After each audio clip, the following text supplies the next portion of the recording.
Andito ako sa park kasama ko ang kapatid ni Lola na ina ni Nili. Tinagpo ko siya dito dahil may pinadala si Lola na papel na babayarin at hindi niya maintindihan kaya sa kapatid niya ito pinakita para sabihin sa kanya kung ano nakalagay. Napamarites pa nga ng kauntian at ang sabi niya yung kanyang caregiver ay magpo-for-good na daw kaya naman siya ay nagpapahanap. Baka daw ako may kakilala. Biglaan nga na magpo-for-good ang kanyang caregiver dahil may sakit ang ina nito at kailangan niyang alagaan. Pati walang mag-aalaga sa kanyang mga anak kaya kailangan niya nang umuwi sa kanilang bansa. Ang kanyang caregiver ay hindi Pinay, isa siyang Moldova o parang kalahilaang din nila. Hindi naman alagain si Imadora kundi kailangan niya lang ng makakasama sa bahay. At ayan nga't pauwi na ako dyan kaya naman nagbabay na kami sa isa't isa. Eto nga pala yung park sa lugar namin at nilalakad ko lang din naman ito. Marami dyan tumatambay ng mga matatanda. Kasama ang kanilang mga tagapag-alaga at meron ding mga Pinoy dito. At hindi pa nga ako nakakaranas na makatambay diyan dahil kami ng aking mga alaga ay nasa bahay laang naman. Marami nga dyan tumatambay lalo na sa umaga at sa hapon para magpaaraw. Lalo na ngayon, masarap magpaaraw dahil malamig ang panahon. Balik tayo sa Maritesan sa paghahanap ng kapatid ni Lola ng caregiver. Malakas pa siya at hindi alagain. Kita nyo naman at nakakagala pang mag-isa. Ang gawain ng kanyang caregiver o mitapelit ang tawag sa babae dito at mitapel naman sa lalaki ay kasamahin niya sa bahay.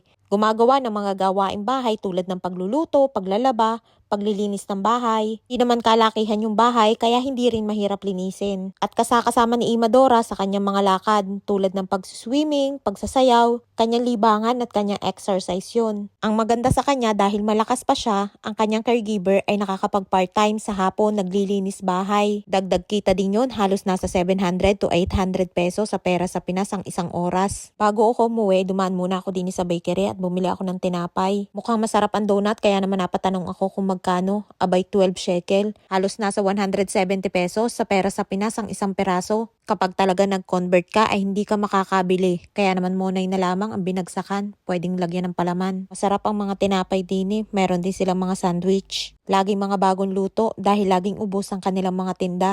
Sa laki ng tinapay, baka pag kinain mo rin sa umaga, tanghalian na busog ka pa. Tinapay is life nga din dito sa Israel dahil sa hilig nila na kumain din nga ng tinapay. Nang lumabas nga ako dyan ay gustong sumama ni Nili. Kaso ay hindi pinayagan ni Lola dahil napakabagal ng lumakad. Kita nyo naman ang mga tao dito sa Israel. Kahit matatanda na ay gumagala pa din sila na mag-isa. Ayan at may dala pang ang aso. Dito sa Israel ang mga tao ay napakahilig mag-alaga ng aso. At kasama pa nga nila kapag lumalabas. Dito pala sa Israel ang mga matatanda ay bihira lang ang nasa bahay. Lagi silang lumalabas katulad ng kapatid ni Lola na si Imadora. Mahilig siyang gumala dahil kapag nasa loob lang ng bahay lalo siyang nanghihina.